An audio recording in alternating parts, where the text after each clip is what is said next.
अस्सलाम वालेकुम। मेरी आवाज़ आ रही है स्टूडेंट्स?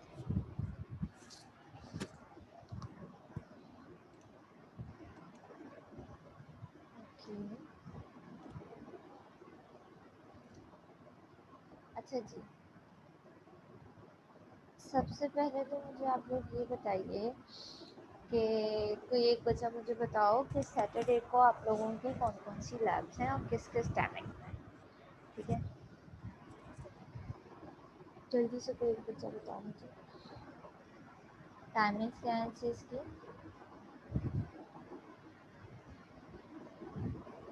10 से 11:30। ठीक है। बस एक एलसीएस या एमबीएस नहीं है सैटरडे को?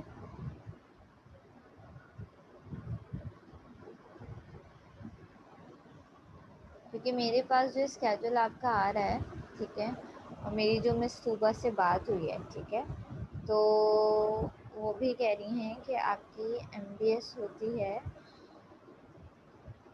सैटरडे को 1 से 2:30।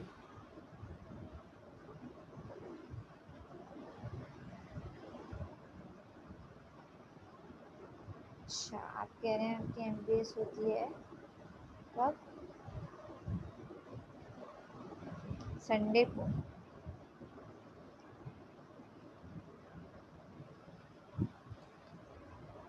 अच्छा जी, ठीक है। अच्छा, तो मैंने ये सोचा है कि कल क्योंकि जो है वो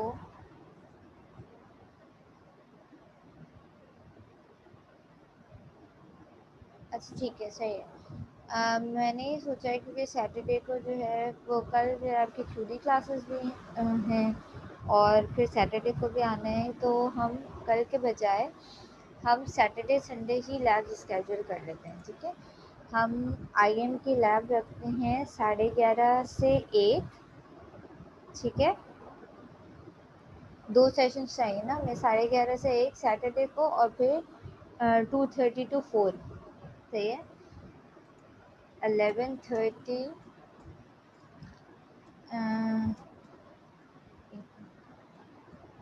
11:30 टू 1, ठीक है? एंड दूसरा सेशन हम रखते हैं 2:30 टू 4।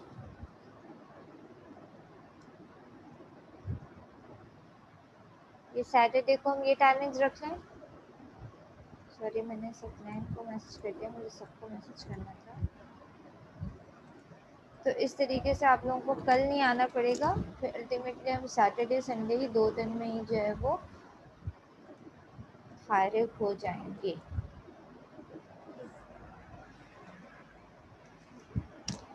एक सेकंड, ज़रा मैसेज कर लिखो।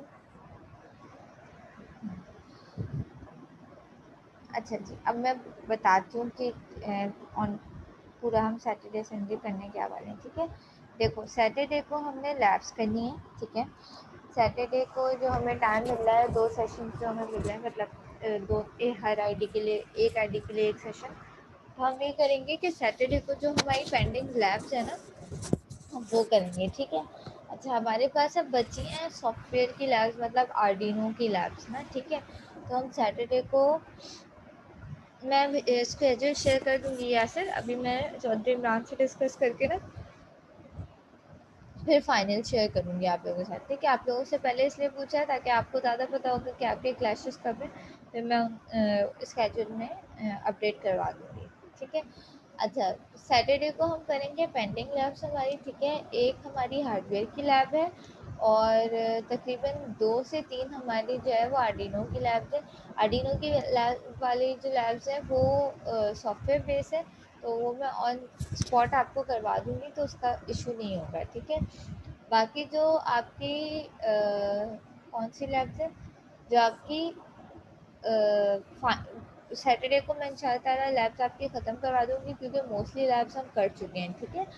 अच्छा, जो संडे वाला टाइम है, सही है, उसमें हम क्या करेंगे, संडे को जो आपके टाइमिंग्स हैं सुबह 2 सेशंस जो आपके हैं, जो मॉर्निंग वाली आईडी का है वो मॉर्निंग आईडी में ही लेगा और जो दूसरी वाली आईडी का है वो दूसरी आईडी में लेगा। संडे को है आपकी फाइनल लैब, ठीक है? फाइनल लैब में हम करेंगे क्या, फाइनल लैब में हम करेंगे ये कि जितनी लैब्स मैंने आप लोगों को हार्डवेयर में करवाई हैं, ठीक है, आपके पास उसमें से कोई भी एक टास्क आ जाएगा, ठीक है, छोटा मोटा सा, और जो है वो पहले आपको पहले 10 मिनट के एमसीक्यूज मिलेंगे, ठीक है। जब आप वो एमसीक्यूज कर लोगे उसके बाद आपको जो है वो हार्डवेयर टास्क मिलेगा, ठीक है। हार्डवेयर के लिए जो स्टेप्स होंगे, कि कहाँ से क्या चीज़ कनेक्ट करनी है, वो आपको मेंशन होंगे, गिवन होंगे स्टेप्स उसके लिए, ठीक है। वो आपको करने की ज़रूरत नहीं है स्टेप्स, लेकिन हाँ उसके जो प्रैक्टिकल्स होंगे, मतलब उसको परफॉर्म करके आउटपुट आपने खुद जनरेट करवाना है, ठीक है। ग्रुप में होगी या इंडिविजुअल होगी, ये मैं ऑन स्पॉट स्टेशंस देख के ही बताऊंगी कि कितने हमारे पास वर्क स्टेशन होंगे। प्रोबेबली दो दो के ग्रुप में होगी, ठीक है, और ग्रुप मैं खुद बनाऊंगी। सही है।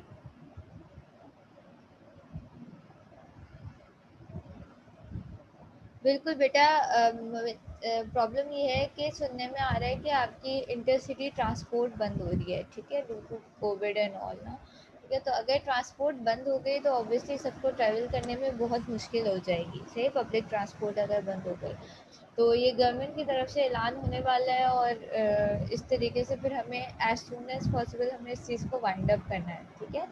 तो पॉसिबल सोल्यूशन यही है कि हम सैटरडे को फिर लैब्स वाइंड अप करके और जो है वो संडे को जो है फाइनल लैब लेके अगले सेमेस्टर तक उसे या रमज़ानों तक ड्रैग ना करें, ठीक है। क्योंकि रमज़ानों में आने ही में आप लोगों की भी को भी ऑब्वियसली इशू होगा, और फिर अगर ट्रांसपोर्ट बंद हो गई तो सबके लिए और मसला क्रिएट हो जाएगा। इससे बेहतर ये है कि हम इसी वीकेंड पे इसको फाइनलाइज कर दें, ठीक है। प्रोजेक्ट के लिए ये है कि प्रोजेक्ट आप संडे को मुझे सिद्रा 2 मिनट में भी आपकी बात सुनती हूँ, ठीक है।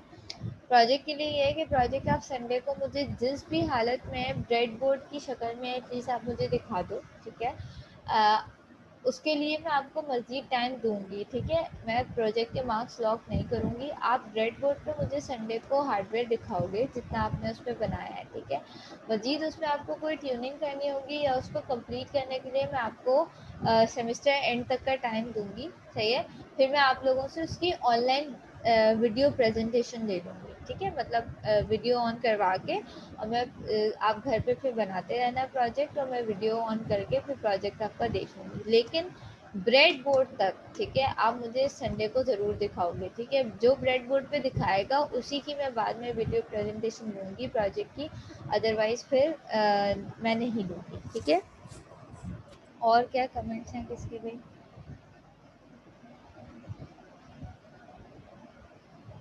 मैनुअल्स का ये, अच्छा हाँ, मैनुअल्स का ये देखो, हार्डवेयर के जो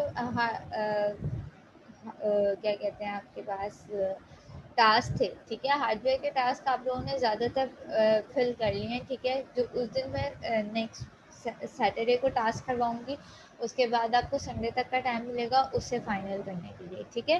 तो संडे को जब आप आओगे फाइनल लैब देने, तो आप मुझे वो अपनी जो पूरी बुक है, मैनुअल की बुक, वो कंप्लीट करके आप मुझे सबमिट करवा दोगे। उसमें से ज़्यादातर लैब्स तो आपकी कंप्लीट हो ही चुकी हैं, जिसने जो कंप्लीट नहीं किया वो मज़ीद कंप्लीट करके संडे को मैं आपसे सबसे मैनुअल ले लूँगी, ठीक है। जिसने मुझे संडे को मैनुअल नहीं दिया उसकी मैनुअल की मार्किंग फिर मैं नहीं करूँगी, ठीक है। तो सैटरडे तक लैब कंप्लीट हो जाएगी। सैटरडे को जो है फिर जो भी फिल वगैरह करना हो मैनुअल में वो फिल कर लेना। संडे को मैं आपकी लैब सबमिट करूँगी, ठीक है, लैब मैनुअल सबमिट करूँगी। फाइनल लैब बेटा ऑब्वियसली जब मैं आपको स्टेप्स भी बता रही हूँ, ठीक है, मैं आपको ये भी बता रही हूँ कि उसमें लिखा होगा कि कहाँ से क्या कनेक्ट करना है, तो ऑब्वियसली वो इजी ही होगी, ठीक है। अब उसमें मज़ीद क्या कॉम्प्लिकेशन होगी, तुम्हारे सामने हार्डवेयर होगा, उसको तुम्हें पता होगा कहाँ से कहाँ कनेक्ट करना है, सिर्फ रिजल्ट ही तो जनरेट करवाने हैं, ठीक है। और वैसे भी IM की लैब्स इतनी मुश्किल है नहीं, ठीक है।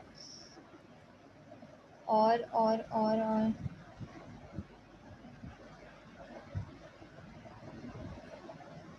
बिजनेस सॉफ्टवेयर वाली लैब्स के लिए मैं आपको सबमिशन टाइम दे दूँगी, ठीक है। सबमिशन टाइम इस सेंस में दे दूँगी कि मैं आपको वो सॉफ्टवेयर के जो टास्क है ना, फिर मैं आपको वो ऑनलाइन आपसे सबमिट कर दूँगी, ठीक है।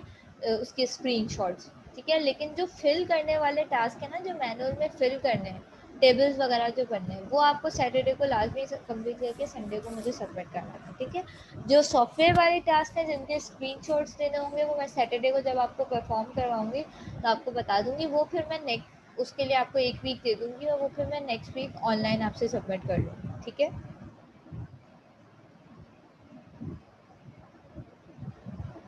बेटा असद एलसीएस के बाद ही रखी है मैंने लैब, ठीक है? आर्डिनो वाली लैब फाइनल में परफॉर्म करने को नहीं आएंगी, ठीक है? और अगर उसमें से कुछ आएगा तो मैं आपको थोड़ा सा आइडिया दे दूंगी, ठीक है? आर्डिनो सॉफ्टवेयर में से ये आ सकता है कि भाई मैं, जैसे आप पहले भी लैब व्यू पे लैब्स कर चुके हो, कि मैं सिनेरियो बेस्ड क्वेश्चंस दे सकती हूँ कि भाई ये सिनेरियो है, अब आप इसकी ब्लॉक डायग्राम बना के दिखाओ मुझे हाथ से, ठीक है? तो सॉफ्टवेयर पे परफॉर्म करने को नहीं दूंगी, लेकिन हो सकता है उसका कोई टास्क जो है वो हार्डवेयर पे पेपर पे लिखने को ज़रूर दे दूँ, ठीक है? और किसी को कोई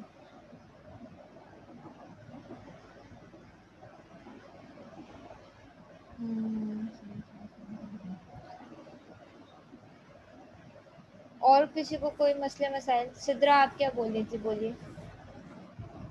अगर मैंने किसी का कमेंट कोई मैसेज मिस कर दिया है तो दोबारा पूछ लो, अगर कंफ्यूजन है तो मैं मैम लैब तो ग्रुप में ही होगी ना? लैब बेटा फाइनल लैब जी मैम। 2 बंदों के ग्रुप में होगी और ग्रुप में खुद बनाऊंगी। Okay ma'am. अच्छा मैम टाइम कितना होगा फाइनल लैब में? जिस टाइम जो है बेटा आपका 1.5 घंटे का होगा, ठीक है? 1 घंटे में से 10 मिनट के आपके एमसीक्यूज होंगे, बाकी पूरा टाइम आपका फाइनल लैब का होगा। मतलब आपको कितना मिलेगा? तकरीबन 1.2 सवा घंटा जिसे कह रहे हैं, ठीक है? 1 आवर 15 मिनट्स मिलेंगे आपको लैब का काम करने के लिए, ठीक है? लेकिन एक बात का ख्याल रखना, जो जिसका जिस आईडी में नाम है, अब वो सैटरडे संडे को उसी आईडी में आएगा, ठीक है? आगे पीछे टाइमिंग करके मत आना, सही है? बिल्कुल फैजान, ये सब संडे को, ठीक है? अच्छा टाइमिंग्स आगे पीछे करके मत आना, जिसका जिस आईडी में नाम है वो उसी आईडी में उसी टाइम पे आएगा सैटरडे संडे को, ठीक है?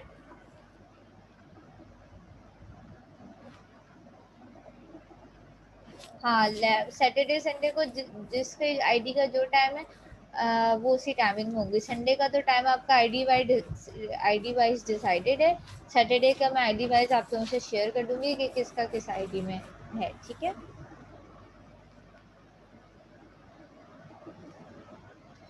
बेटा 4 से पहले हमारे पास क्योंकि स्लॉट नहीं है ना, 2:30 से 4 ही वाला स्लॉट हमें मिल रहा है, ठीक है? अल्टीमेटली क्योंकि उस दिन आपकी जो है वो सैटरडे को आपकी एमबीएस की भी कुछ बच्चों की लैब्स है ना, ठीक है?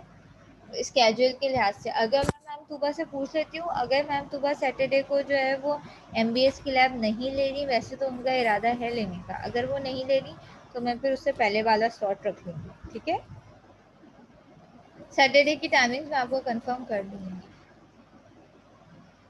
अच्छा एमबीएस की आप लोगों की नहीं होती, वो मेका की आईडी है, ठीक है? फिर मैं तूबा से कंफर्म कर लूँ एक दफ़ा, फिर मैं आपकी जो है वो सैटरडे की टाइमिंग्स आपको कंफर्म कर दूँगी, ठीक है? रखेंगे हम सैटरडे ही संडे को, थर्सडे को हम कल नहीं रखेंगे क्योंकि फिर आप लोगों को 3 दिन आना पड़ेगा अल्टीमेटली, ठीक है? और कल फिर क्लासेस भी होती हैं तो उसका भी मसला होगा। और कोई मसला?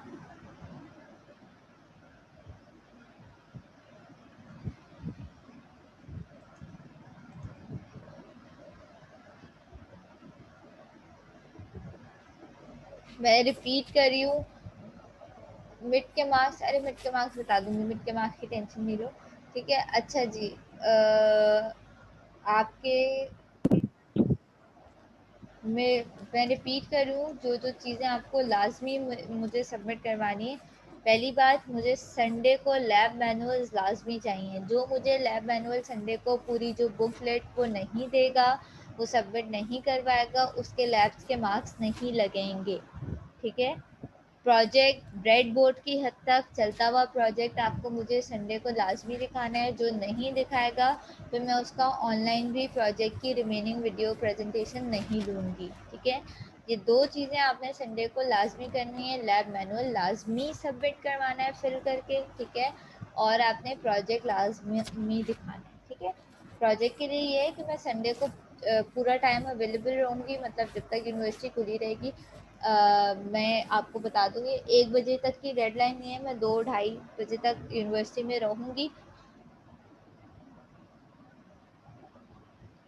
कोडिंग के मसले हैं तो कुछ तो चल रहा होगा।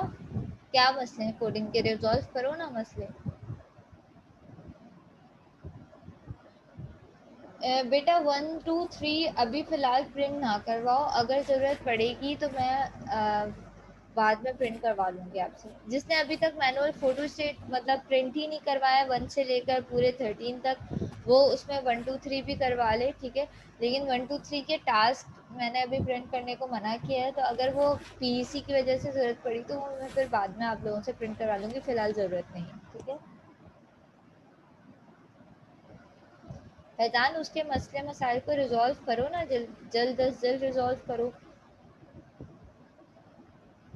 आज वेंसडे है, you have Thursday Friday for this, resolve it as soon as possible.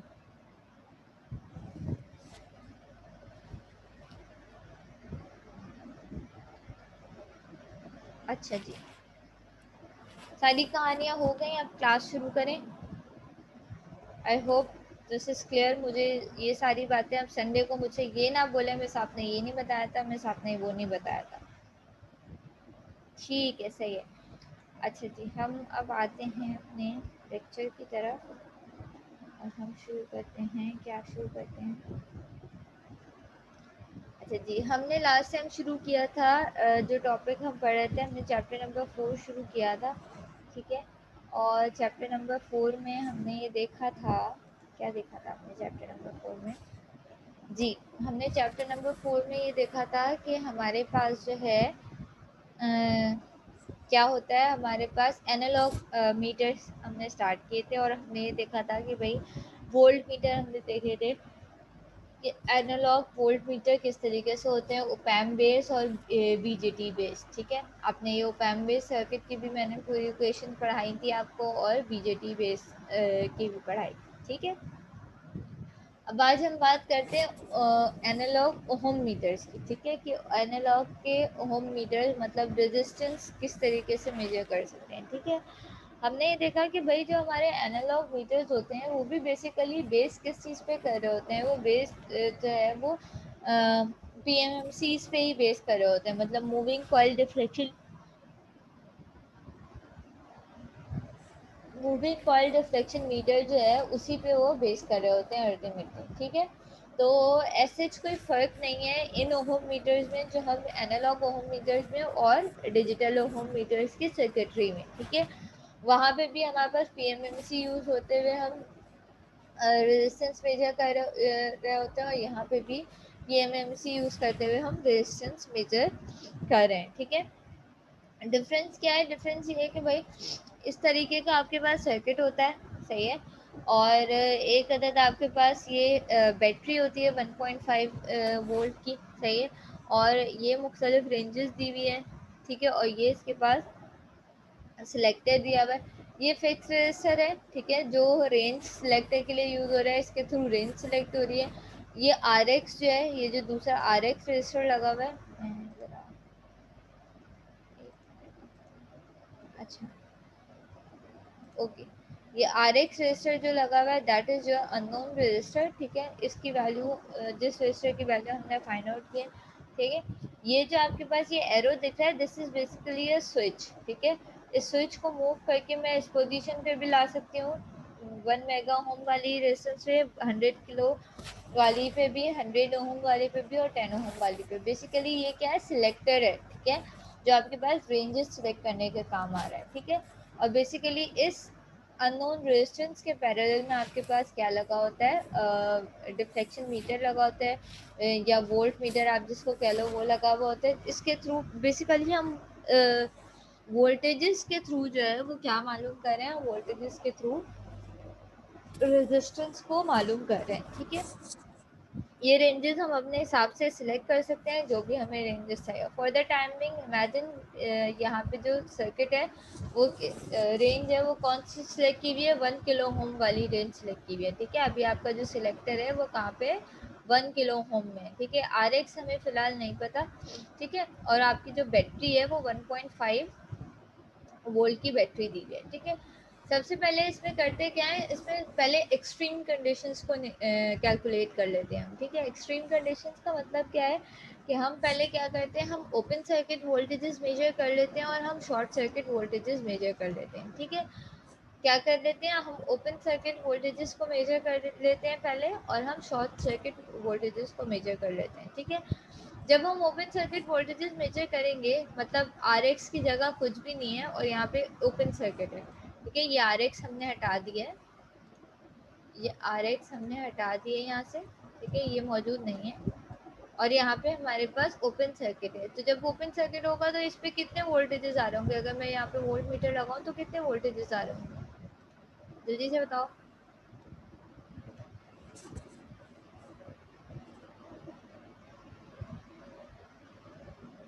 Anyone?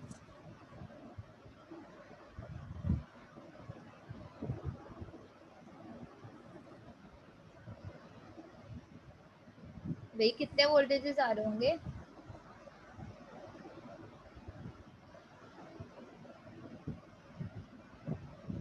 Exactly 1.5 voltages आ रहे होंगे, ठीक है। ओपन होगा जब ये, तो यहाँ पे कितने, पूरे के पूरे 1.5 वोल्टेजेस आ रहे होंगे, सही है। और जब मैं यहाँ पे शॉर्ट सर्किट वोल्टेजेस मेजर करूंगी तो शॉर्ट सर्किट वोल्टेजेस कितने आ रहे होंगे, मैं इसको शॉर्ट कर दूं और फिर इसके अक्रॉस, इस आर एक्स को शॉर्ट कर दूं, इसके अक्रॉस वोल्टेजेस मेजर करूँ तो कितने सर्किट क्या आ रही होगी वैल्यू, 0 आ रही होगी, ठीक है।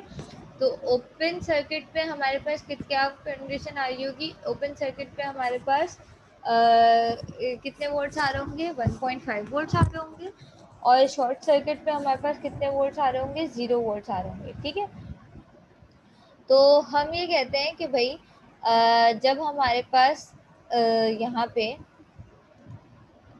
मैं मैसेजेस बाद में देखूंगी, ठीक है। अच्छा, हम ये कह रहे हैं कि भाई जब हमने यहाँ पे ओपन सर्किट वोल्टेजेस मेजर किए तो कि हमारे पास 1.5 वोल्ट आए, इसका मतलब ओपन सर्किट पे रेजिस्टेंस कितनी होती है, इनफाइनाइट होती है, ठीक है। तो हमने कहा भाई ये वाली एक्सट्रीम कंडीशन आ गई हमारे पास, इस केस में हमारे पास रेजिस्टेंस क्या होगी, इन्फिनिटी होगी, ठीक है। जब हमारे पास ओपन सर्किट पे रेजिस्टेंस कितनी होती है, इन्फिनिटी होती है, ठीक है। तो समझो ये 1.5 वाला पॉइंट है, 1.5 वोल्ट वाला, ठीक है, मैक्सिमम, सही है। और ये 0 वोल्ट है, ठीक है। ये 0 से 1 पॉइंट नीचे वोल्टेजेस है, ठीक है, मैंने आसानी के लिए मार्क किए और ऊपर रेजिस्टेंसेज है, ठीक है। जब मेरे पास आउटपुट पे पूरे के पूरे वोल्टेजेस आ रहे होंगे 1.5, तो इसका मतलब मेरा सर्किट क्या है, ओपन सर्किट, और रेजिस्टेंस ओपन सर्किट पे क्या होगी, इन्फिनिटी होगी, ठीक है। जब मेरे पास आउटपुट पे 0 वोल्ट आ रहा है तो इसका मतलब मेरे पास रेजिस्टेंस क्या है, 0 है मेरे पास, क्योंकि वो शॉर्ट सर्किट रेजिस्टेंस है, शॉर्ट सर्किट पे रेजिस्टेंस कितनी होती है, 0 होती है, ठीक है। तो मैंने दोनों एक्सट्रीम कंडीशंस निकाल ली for open circuit and for short circuit, ठीक है। ओपन सर्किट पे इनफाइनाइट रेजिस्टेंस आई और शॉर्ट सर्किट पे 0 रेजिस्टेंस आई, ठीक है। ये एक्सट्रीम केसेस निकाल लिए, ठीक है। अब मेरा जो सिलेक्टर है वो किस पे है, 1 किलो ओम वाली रेजिस्टेंस पे, ठीक है। अब मैं अगर इसका रिमेनिंग जो आपके पास स्केल है वो क्या होगा, वो ग्रेटर देन 0 होगा, सही है। अब जितनी भी रिमेनिंग वो है वैल्यूज है वो क्या होंगी, ग्रेटर देन 0 होंगी और लेस देन इन्फिनिटी होगी, ठीक है। अब मैं ग्रेटर देन 0 और लेस देन इन्फिनिटी तक कोई भी रेजिस्टेंस की वैल्यू इस रेंज में फाइंड आउट कर सकती हूँ। मेरे पास एक्सट्रीम कंडीशंस क्या थी, 0 इन्फिनिटी। अब मैं चाहूँ कि मैं कोई भी रेजिस्टेंस इस रेंज में मालूम कर सकती हूँ, greater than 0 and less than infinity, ठीक है। फॉर सपोज मेरे पास यहाँ पे इसका, अगर हम, क्योंकि ये सिंपल क्या बन गया, जब सिलेक्टर 1 किलो पे हुआ है तो ये सिंपल सीरीज सर्किट बन गया, ठीक है। तो इसका फॉर्मूला क्या बनेगा, वोल्टेज डिवाइडर फॉर्मूला लग जाएगा, सही है। तो अगर मुझे इसका मैं वोल्टेज डिवाइडर फॉर्मूला लगाऊं तो ये सर्किट कुछ इस तरीके से है, हमारे पास क्या आ गया, मैं इसको ड्रॉ करूँ अगर यहाँ पे एक, ओके, अगर मैं इसको यहाँ पे ड्रॉ करूँ ये कुछ इस तरीके से है कि मेरे पास एक अदद बैटरी है, ठीक है, उसके साथ आपके पास एक अदद रेजिस्टेंस मौजूद है,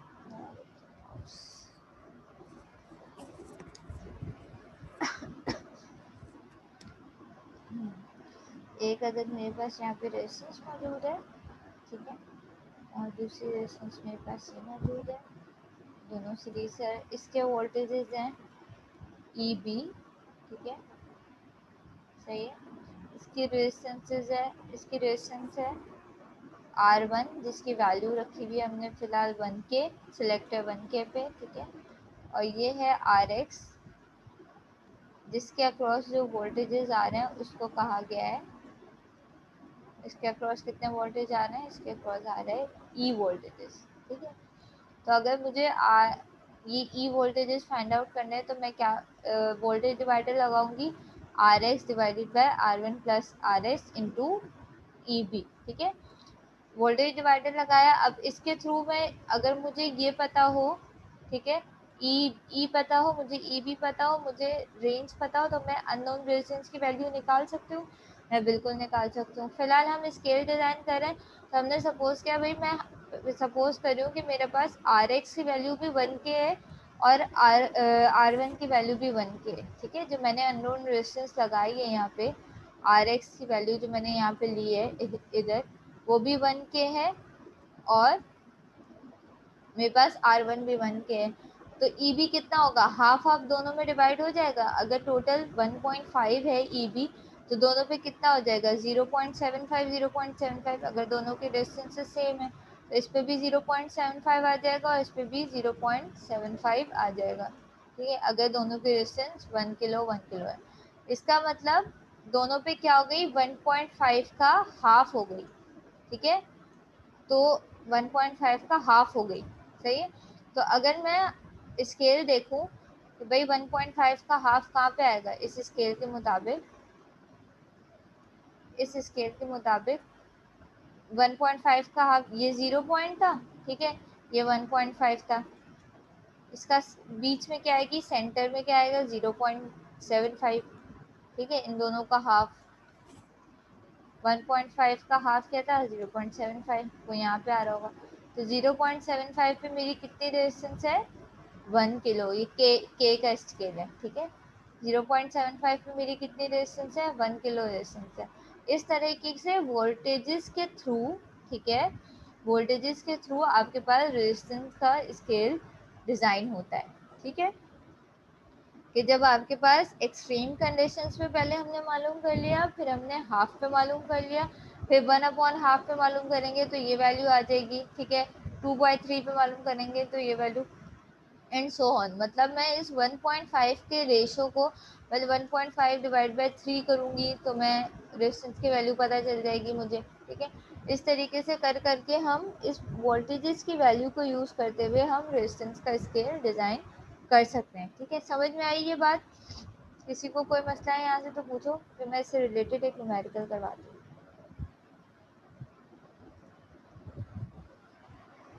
समझ में आया कि ये एक्सट्रीम कंडीशंस कैसे आई और ये सेंटर पे 1 कैसे आया।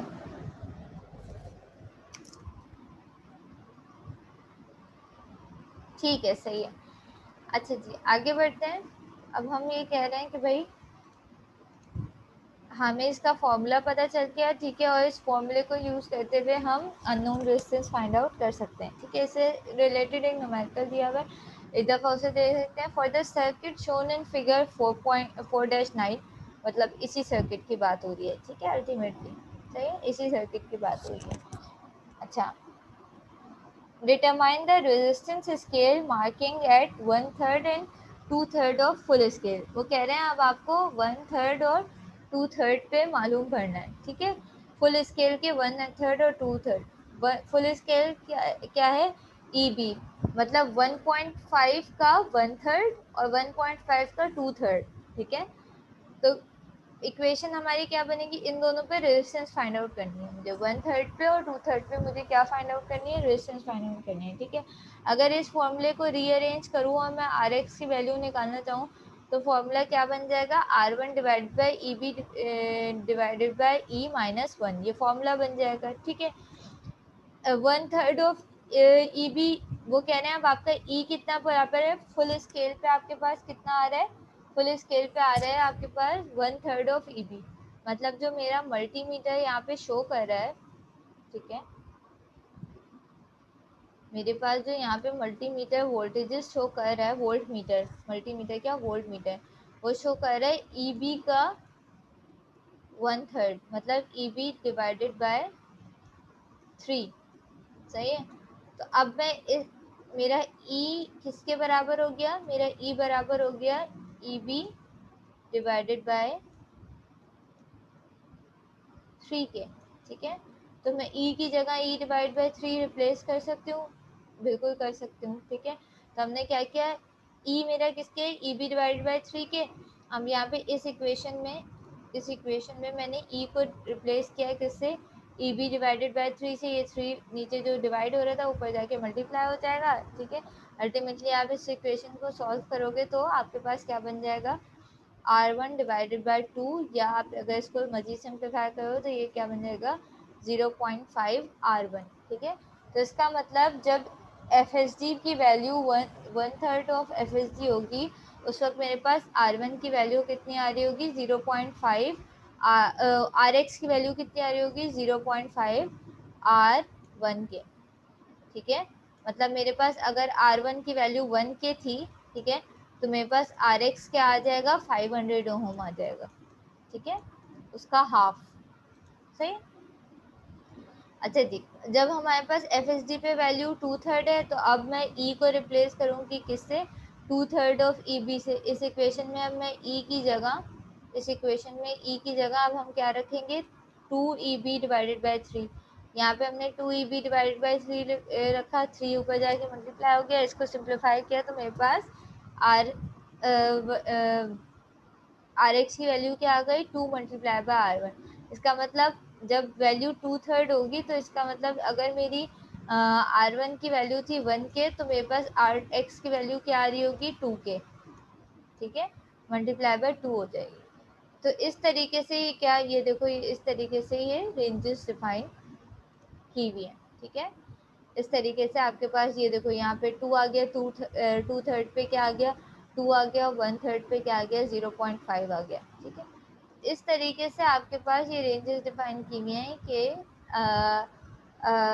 इस फॉर्मूले को रीअरेंज करके आप जो है वो अलग अलग मतलब वोल्टेजेस की वैल्यू के हिसाब से आप क्या निकाल सकते हो, आप वोल्टेजेस की वैल्यू के लिहाज से आप उसका स्केल डिफाइन कर सकते हो, अननोन रेजिस्टेंस का स्केल डिफाइन कर सकते हो। ठीक है, और अपनी अननोन रेजिस्टेंस फाइंड आउट कर सकते हो। ठीक है, समझ में आया ये न्यूमेरिकल। अब मैं यहाँ पे कोई भी फ्रैक्शन दे दूँ, ठीक है, तो उसके हिसाब से हम RX की वैल्यू कैलकुलेट कर सकते हैं। समझ में आया ये न्यूमेरिकल।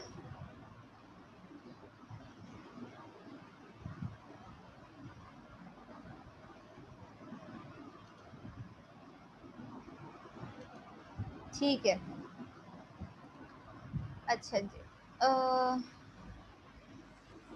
ओके, ये बात कर रहे हैं कि ये जो सर्किट आपके पास ऊपर गिवन था इसके साथ ये एक पावर सप्लाई, मतलब इसमें एक बैटरी लगी हुई थी बेसिकली, जो 1.5 वोल्ट की बैटरी थी। ठीक है, उस पर ये डिपेंडेंट था। ठीक है, हमने पहले भी ये बात डिस्कस की थी कि अल्टीमेटली होता क्या है कि बैटरी के जो वोल्टेजेस होते हैं, ठीक है, वो with the passage of time, जैसे जैसे वक्त गुजरता जाता है तो बैटरी डिस्चार्ज होने लगती है। ठीक है, और आपकी जो बैटरी के जो वोल्टेजेस है वो क्या होने लगते हैं, स्लाइटली कम होने लगते हैं। ठीक है, तो अल्टीमेटली होता क्या है जिसके वजह से अब अगर ये 1.5 की वैल्यू जो है, सही है,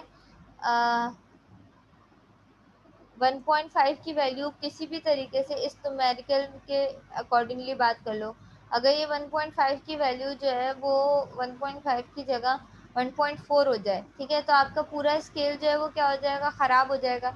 आपने जो स्केल ये डिफाइन किया हुआ है, डिसाइड किया हुआ है, ये 1.45 के हिसाब से किया हुआ है। ठीक है, 1.5 के हिसाब से ये पूरा स्केल डिज़ाइन हुआ हुआ है। सही, ये पूरा ये जो आपके पास डिफ्लेक्शन मीटर का स्केल है। ठीक है, अगर ये बैटरी के वोल्टेजेस 1.5 से 1.4 हो गए या 1.3 हो गए, ठीक है, तो क्या होगा, आपका पूरा स्केल डिस्टर्ब हो जाएगा, एक्यूरेट वैल्यू नहीं आएगी, एरर आने लगेगा। ठीक है, तो इससे हमारे पास इसका मतलब ये है कि बैटरी के वोल्टेज अगर स्लाइटली भी आपके पास क्या हुए, चेंज हुए, ठीक है। अगर वोल्टेज बैटरी के वोल्टेजेस आपके पास स्लाइटली भी चेंज हुए तो उससे नुकसान क्या होगा, उससे नुकसान ये होगा कि आपका पूरा स्केल जो है वो डिस्टर्ब हो जाएगा और आपके पास अल्टीमेटली आउटपुट पे सही रेजिस्टेंस सही वैल्यू नहीं आ रही होगी। ठीक है।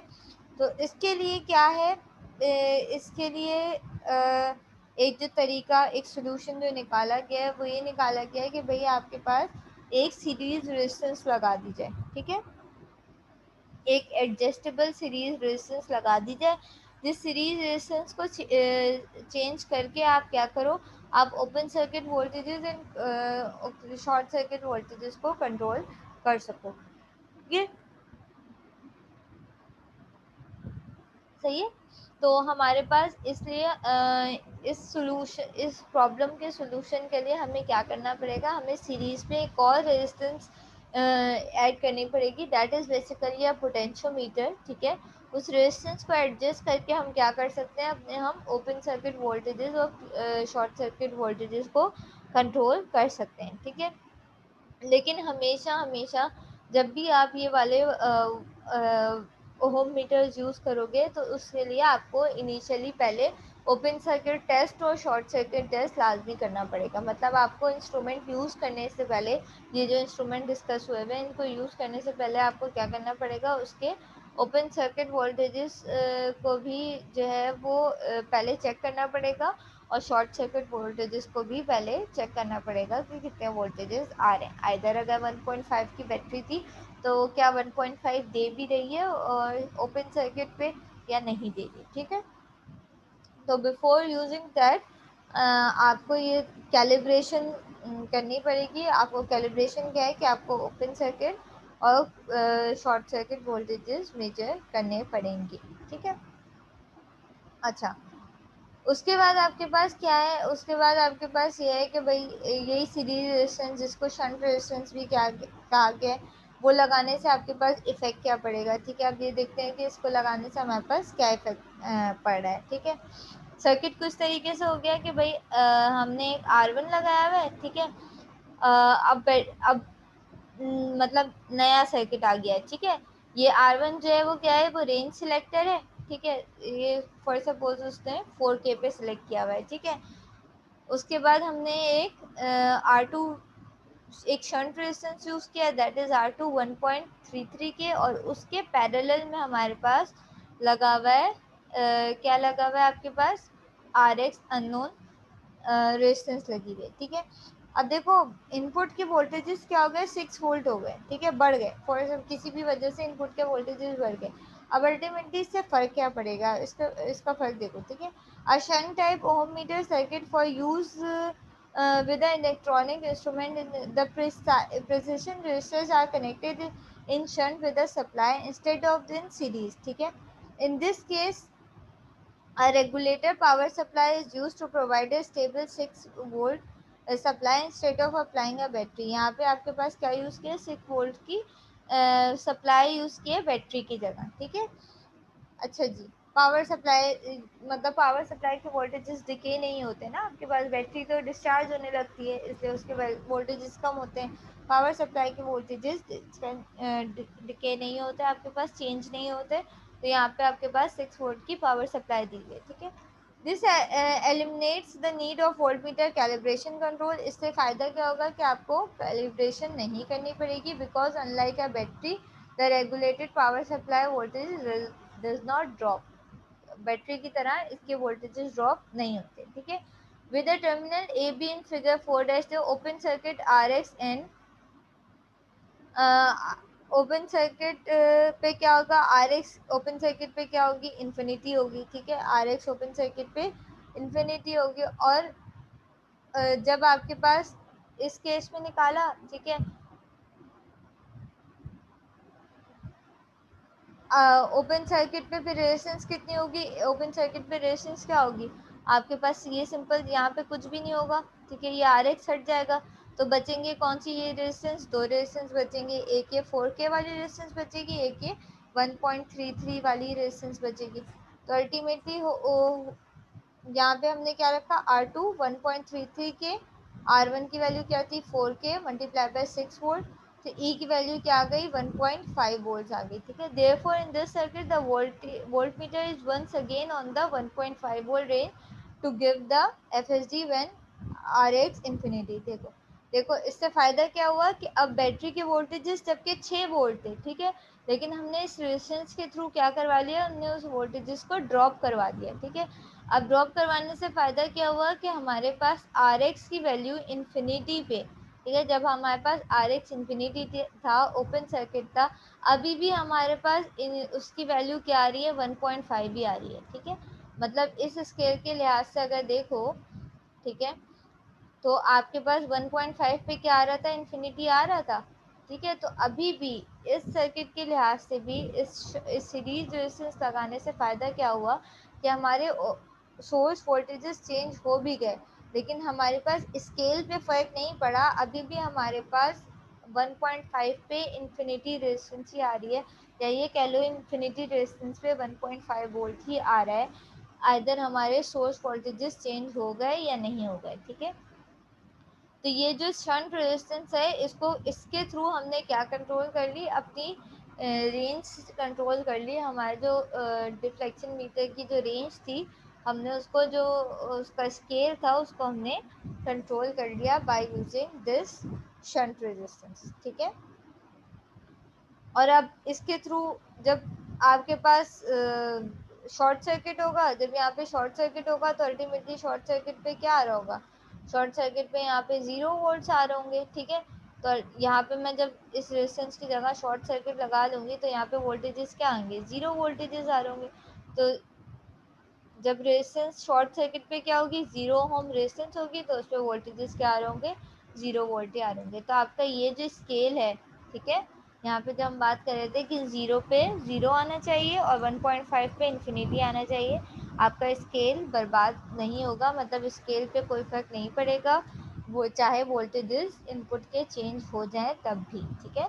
तो इस शंट रेजिस्टेंस का फ़ायदा ये होता है कि आपके पास आपको सिर्फ एक रेजिस्टेंस की वैल्यू एडजस्ट करने से आप अपने स्केल को कंट्रोल कर सकते हैं, आपको कैलिब्रेशन ओपन सर्किट और शॉर्ट सर्किट टेस्ट बार बार नहीं करने पड़ते, ठीक है।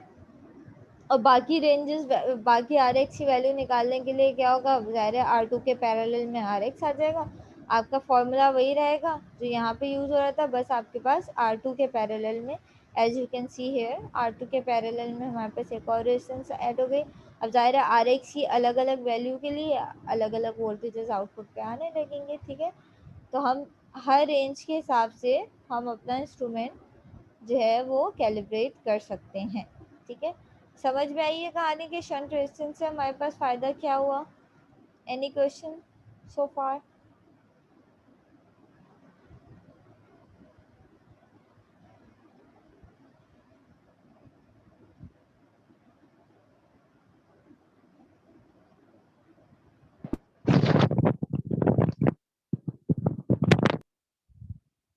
ज़रूरी नहीं है हर दफ़ा हम आपके पास स्केल जो है वो 1.5 वोल्ट्स के ही हिसाब से डिज़ाइन हुआ वो, ऑब्वियसली ऑब्वियसली आपके पास अलग अलग जो है वो तरीके के स्केल्स अलग अलग बैटरीज पे डिज़ाइन हो सकते हैं, अलग अलग रेंजेस के हिसाब से डिज़ाइन हो सकते हैं, ठीक है। समराइज ये है कि हमारे पास एनालॉग मीटर्स हमने देखे कि एनालॉग ओम मीटर्स की इंटरनल सर्किटरी क्या होती है, ठीक है। इंटरनल सर्किटरी क्या होती है एनालॉग मीटर्स की, आपके पास इस तरीके से एक सिंपल सीरीज सर्किट होता है, ठीक है, जिसमें हमारे पास रेंज सिलेक्टर्स भी मौजूद होते हैं, ठीक है। उसके साथ मुख्तलिफ रेजिस्टेंस मौजूद है जिसको रेंजेस के लिए यूज़ किया गया है। उसके बाद एक स्विच मौजूद है जो कि बेसिकली अलग अलग रेजिस्टेंस की रेंजेस को सिलेक्ट करने के लिए यूज़ हुआ है। साथ में आपके पास इसकी सीरीज में क्या लगाया हुआ है, RX अननोन रेजिस्टेंस लगाई हुई है, और जिसके वोल्टेजेस के थ्रू आप अननोन रेजिस्टेंस को मेजर कर रहे हो, ठीक है। इस वोल्टेजेस के थ्रू हमने फिर जो है इस सर्किट को यूज करते हुए हमने पहले बात की 1K की रेंज के लिए, जब हमारे पास बैटरी के वोल्टेजेस क्या थे 1.5 वोल्ट थे, ठीक है। इस केस के लिए हमने ये स्केल डिफाइन कर दिया, पहले हमने एक्सट्रीम कंडीशन डिफाइन की। हमने कहा भाई ओपन सर्किट पे क्या होता है, ओपन सर्किट पे 0 वोल्ट्स आते हैं, ठीक है।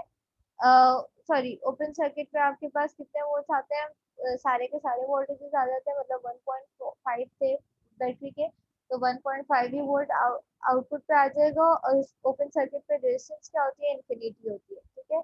शॉर्ट सर्किट पे वोल्टेजेस क्या होते हैं, शॉर्ट सर्किट पे आपके पास वोल्टेजेस जीरो आए, और शॉर्ट सर्किट पे रेजिस्टेंस भी आपके पास क्या होती है, जीरो होती है।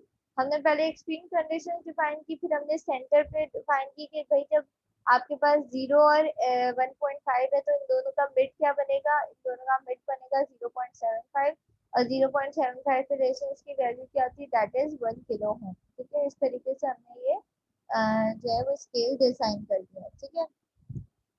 जब हमने स्केल डिजाइन कर लिया तो हमने फिर देखा कि हमने कहा भाई एक प्रॉब्लम, उसके बाद हमने मुख्तलिफ वैल्यूज पे रेंजेस पे निकाल ली। फिर हमने देखा कि भाई एक मसला ये है कि हमने इनपुट पे बैटरी यूज की थी, और बैटरी का मसला ये है कि उसके voltages with the passage of time decay होते हैं, कम हो जाते हैं, बैटरी डिस्चार्ज हो जाती है, ठीक है। तो अगर हमने अपना स्केल 1.5 के लिहाज से डिजाइन किया हुआ है, और बैटरी किसी ना किसी वजह से जो है वो डिस्चार्ज होके कितनी हो गई आपके पास, 1.3 हो गई या 1.4 हो गई, तो ऑब्वियसली आपका सारा जो सर्किट है वो खराब हो जाएगा, स्पॉइल हो जाएगा, आपकी रीडिंग सही नहीं आएंगी, ठीक है।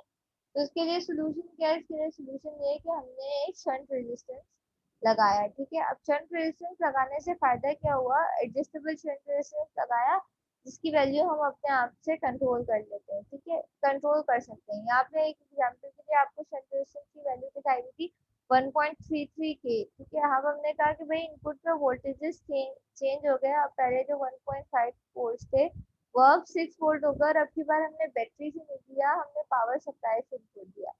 फायदा क्या हुआ अल्टीमेटली, जब हमने इसको सॉल्व करके देखा तो हमने ये देखा कि भाई अभी भी हमारे पास एक्सट्रीम कंडीशन पे 0 और 1.5 भी आ रहे हैं, मतलब हमने वोल्टेज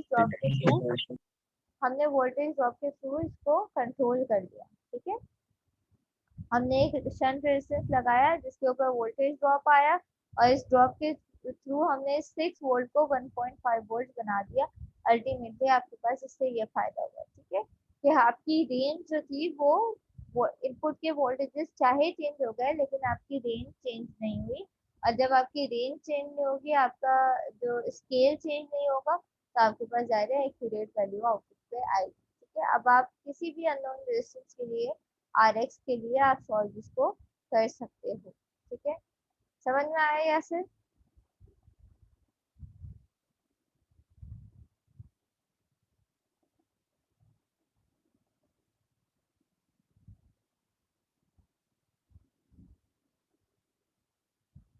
ठीक है, अच्छा जी, ओके। जिसको नेक्स्ट क्लास में जाना है वो लीव कर सकता है यहाँ तक, ठीक है। अना मैं आपका ये लंबा चौड़ा मैसेज अभी 1 मिनट पढ़ रही हूँ, पहले मैं इन लोगों को फारिग कर दूँ जिनको नेक्स्ट क्लास में जाना है। नेक्स्ट क्लास में जो अना मैं आपको इसका रिप्लाई प्राइवेट मैसेज में करती हूँ, आपने मुझे डायरेक्ट मैसेज ही किया है ना, तो मैं आपको प्राइवेट मैसेज में रिप्लाई करती हूँ बेटा, ठीक है। यहाँ तक के लिए इतना ही, इंशाल्लाह ताला कल फिर कंटिन्यू करते हैं इसको मजीद। जब तक के लिए कि अमान अल्लाह आप सबको।